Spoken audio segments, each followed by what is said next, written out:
Hello বন্ধুরা, আমার নতুন ভিডিও আবার প্রত্যেককে স্বাগত। আজকে আপনাদের যেটা বলবো সেটা হচ্ছে প্রাথমিক যেটা 2023-এর টেট হয়েছিল, সেই টেটের প্রশ্নভুল নিয়ে আজকে আমি বিস্তারিত আলোচনা করব। এটা নিয়ে জানেন আপনারা অলরেডি কেস চলছে, আমার এর আগে অনেক কটা ভিডিও ছিল।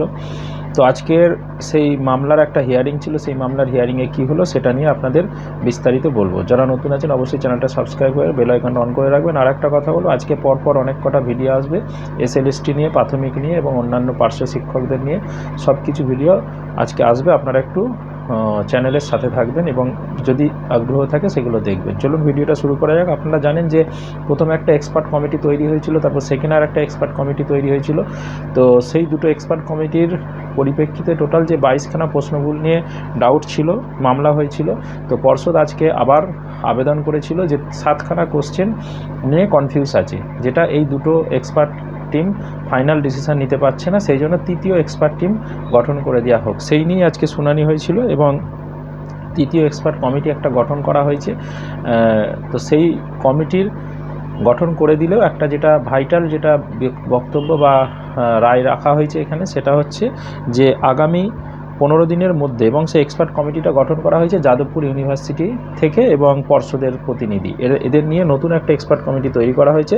তারা আগামী 15 দিনের মধ্যে এক্সপার্টরা জয়েন করবে এবং মিটিং করবে এবং আগামী 21 দিন, 3 সপ্তাহের মধ্যে তাদের রিপোর্ট জমা করবে। যে প্রশ্নগুলো নিয়ে সমস্যা হচ্ছে সেই প্রশ্নগুলো নিয়ে ফাইনাল ডিসিশান নেবে এই এক্সপার্ট কমিটি।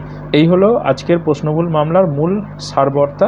এবার এটা আপনি আগের দিনই বলেছিলাম যে এই প্রশ্নভুল প্রাথমিক টেট রেজাল্ট না বেরোবার কারণ এটা একটা অন্যতম কারণ, যে পর্ষদ যেটা খবর পাচ্ছি তাদের বক্তব্য বা চাইছে যে এই প্রশ্নভুল না মিটিয়ে নতুন রেজাল্ট আউট করব না।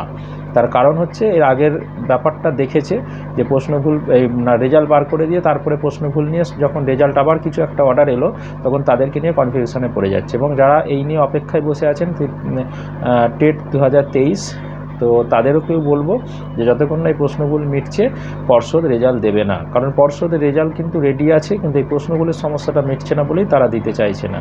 তো আগামী 21 দিনের মধ্যে যদি রিপোর্ট জমা পড়ে, কিছু একটা অর্ডার আসবে, আগামী 1 মাসের মধ্যে আশা করছি এর সমস্যাও মিটবে এবং টেটের রেজাল্টও আউট হবে।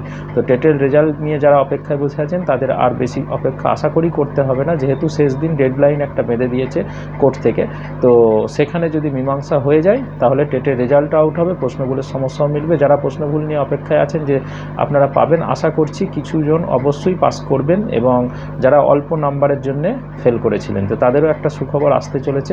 তো বাকিটা দেখা যাক এক্সপার্টরা কি ফাইনাল ডিসিশন নেয় না হয়, এবং এই ধরনের খবর পাওয়ার জন্য আমার চ্যানেলের সাথে থাকবেন, আমার পাশে থাকবেন এবং বেল আইকনটা অন করে থাকবেন, তাহলে দ্রুত আপনারা খবরগুলো পেতে থাকবেন। ধন্যবাদ।